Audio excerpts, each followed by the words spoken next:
Hi, welcome back to another episode. And this one is for the ladies. Normally, my content is done for women, but this one is very much specific for women because we are talking about how your menstrual cycle affects your digestion. And first, I'm going to explain what happens in each phase of your cycle and normally how long it tends to last. And at the same time, we're going to explain how it could affect your digestion and what we can do about to support it. So, if you are ready and if you want to know more, go ahead and keep on watching. So I have my notes right here so I don't get this wrong because I really want to make sure that I have the right information for you guys. So I'm actually looking at my notes from school. So just be aware from that. First of all, I would like to talk about what happens during your menstrual cycle. So days 1 through 14, we're talking about your follicular phase. There's a rising levels on follicularly stimulating hormone, which can cause ovarian follicles to undergo maturation. So basically, your follicle, your egg, will go through a process where they'll go from naive to mature. So it's gonna get a little bigger, it's gonna get matured because it's getting ready for that ovulation phase where if you happen to have intercourse, and in particular unprotected intercourse, or you're trying to have a child, that would normally be the phase where the egg would meet the sperm and you're able to conceive. During ovulation, which is normally days 12 through 16, the luteinizing hormone surges, causing a fully matured egg to be released into the fallopian tube. So you have your ovaries, where we basically like to say that it's like an inverted triangle and then two tubes going into a circle. So your ovary will release the egg into the fallopian tube before it reaches your uterus. In the fallopian tube, that's normally where it's going to be located, waiting for any possible sperm to possibly find itself up there.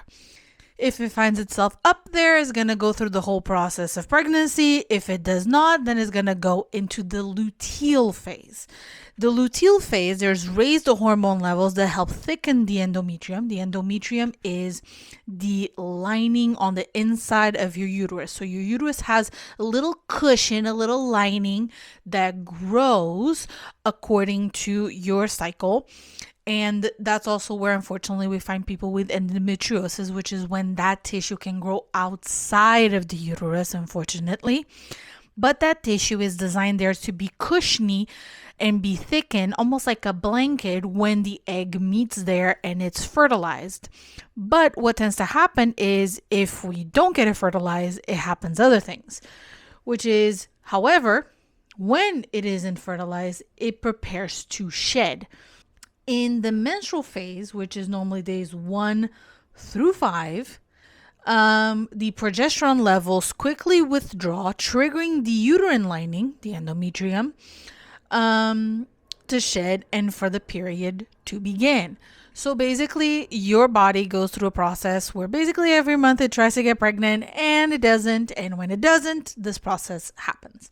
And basically, there's a couple things that can happen during your cycle that can involve some changes in your digestion because you have different levels of hormone playing at different times.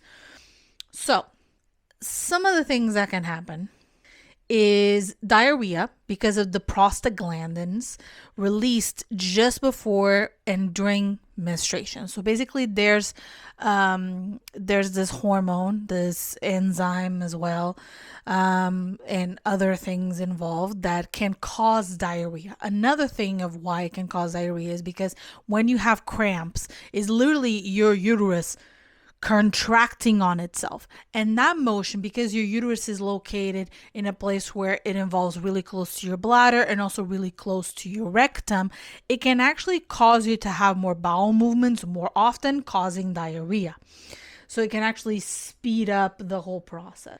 Another thing that can happen is the opposite, which is constipation, which basically those same progesterone levels that are higher in the second half of your cycle can relax the smooth muscles in the gut, slowing the digestion and causing not only the constipation but also possible bloating, which is why you may find yourself in that late stage, so like post ovulation, you getting quite bloated is very normal because of the rise in progesterone.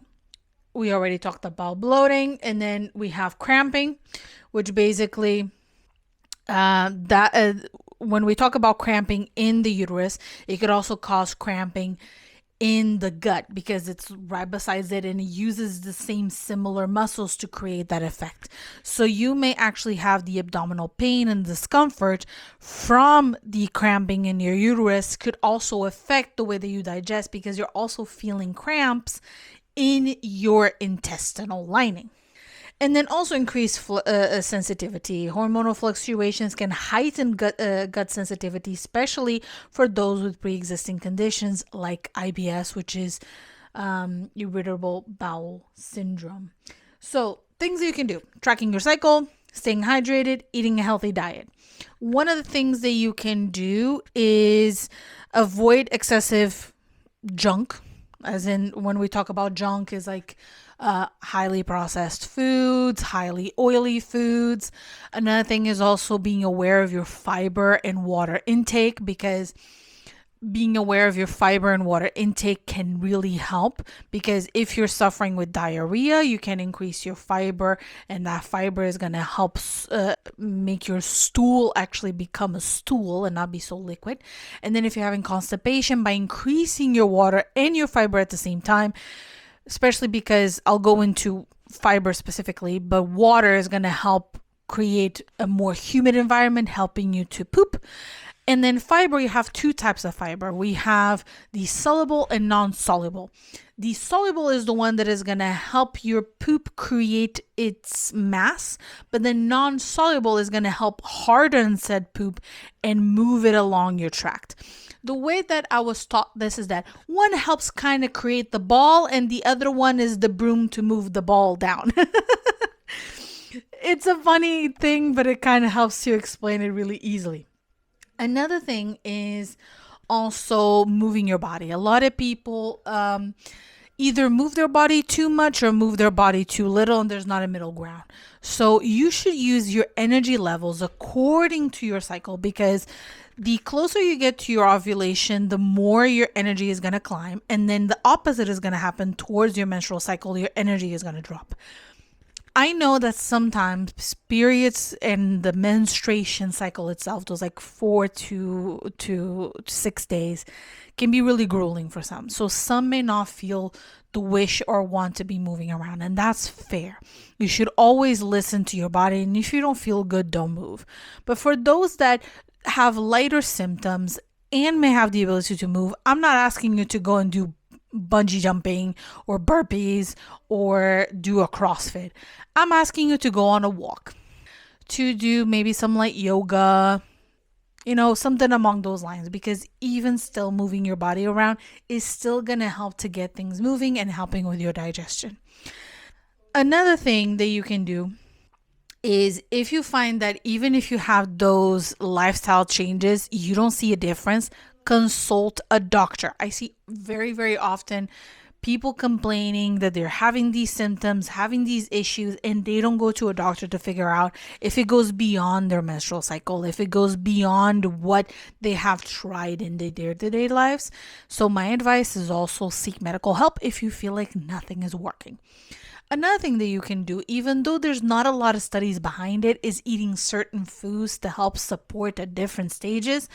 I've come to find that I don't really see a difference, and I don't really see anything specific. The whole seed cycling situation, I have tried it. I don't really see a difference, but I also have hormonal issues. But if you find that you really see a difference and you try and it works for you, then it's nutrition. It keeps working, and then that's what matters. I personally don't know that much about seed cycling, but my advice is searching creators here on YouTube or on Spotify or somewhere else that do talk a lot about seed cycling and see what they say. Regardless of anything, this is all I have for you today. And I hope you have an amazing time and an amazing week. If you want, you can like, comment, and subscribe. And I will see you in the next week. Have a good day. Bye bye.